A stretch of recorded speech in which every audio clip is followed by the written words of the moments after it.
Hey guys, how you doing? Welcome back to another video. So in today's gospel, we see an important characteristic of Jesus. We see Jesus as someone with authority. So firstly, the gospel starts with Jesus going to a synagogue in Capernaum, and the people were shocked at seeing Jesus, seeing the way he was teaching, because he was teaching as someone with authority. And then after that, he goes and meets a person with an unclean spirit, and he commands this unclean spirit to leave him. But this meeting with the unclean spirit shows something significant. So firstly, this unclean spirit goes and asks Jesus of Nazareth, what do you want with us?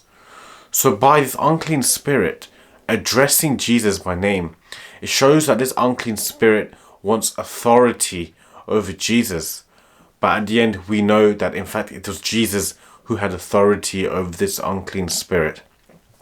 So on this topic of authority, a question that I've heard many times is, if God has authority over all his creation, then why is there evil in this world?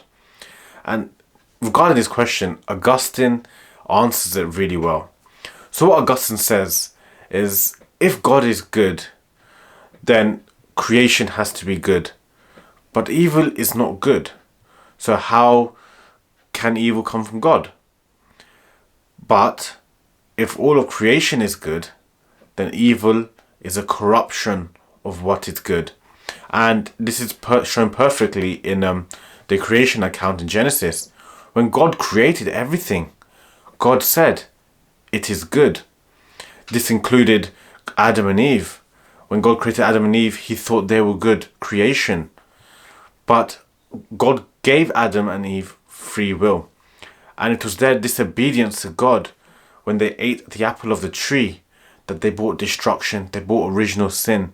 And this original sin is evil. Next question that is then often asked is, if God has authority over all of creation, surely that means he can destroy what he wants and keep what he wants to keep.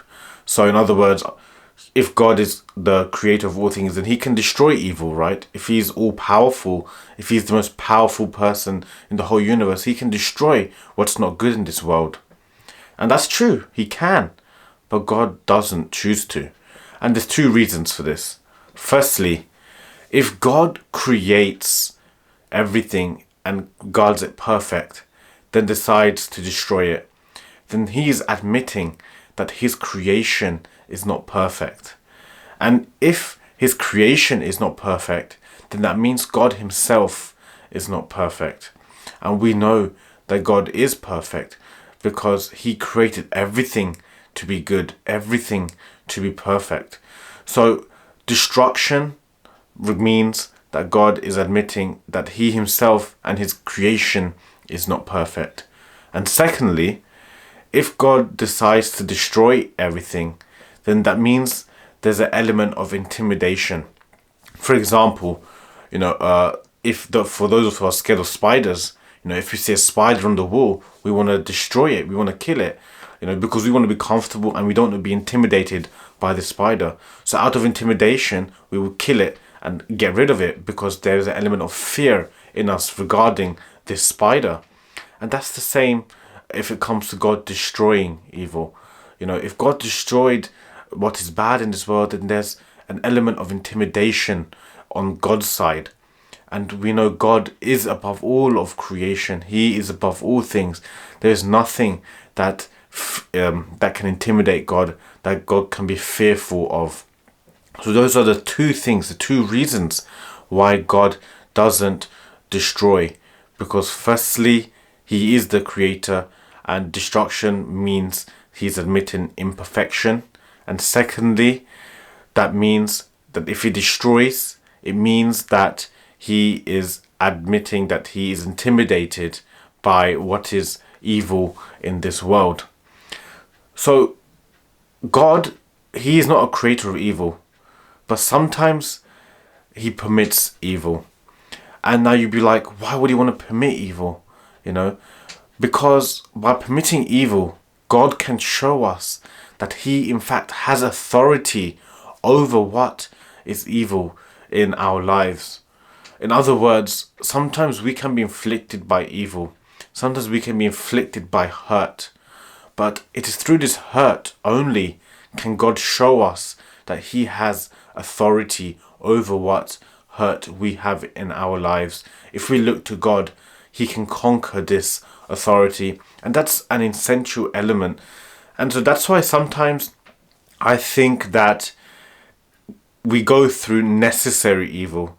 It's like a rough part of our lives sometimes, where we go through this period of darkness, we go through this period of loneliness, of hurt, and this period can sometimes bring so much anger and so much hatred, but it's necessary, because it's in this darkness, in this period of darkness that we are in, God shows His authority in that situation. God shows who He is, and in fact, He shows us that if we trust in Him, He can conquer that situation. He can conquer the evil that is in that situation, and He can show His authority.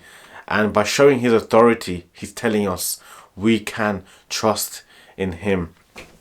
So, my dear friends, God does not create evil, but He conquers evil. All of His creation is good in this world, including us. It is said in the scriptures that we are created in His likeness and image. That means we are created in His perfection too. But it is our free will. It is our decisions, our choices to sometimes do evil. That is what brings destruction into this world. That is what brings sin. Our decisions, our choices.